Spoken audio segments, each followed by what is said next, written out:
পরে আবু মাহজুরা পরে, বিশ্বনবী পরে আবু মাহজুরা পরে। আবু মাহজুরা কিন্তু অমুসলিম, মুশরিক।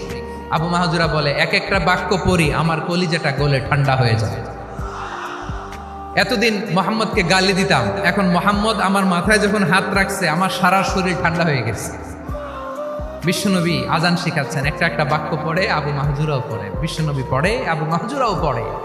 পুরো বাক্যগুলো যখন শেষ, আজান শেষ, আবু মাহজুরাও যখন পুরো আজান করলেন, আবু মাহজুরা বললেন, এতদিন মোহাম্মদের চেহারা দেখলে আমার ঘৃণা লাগতো, আজ থেকে মোহাম্মদের চেহারার চেয়ে প্রিয় চেহারা আমার কাছে নাই।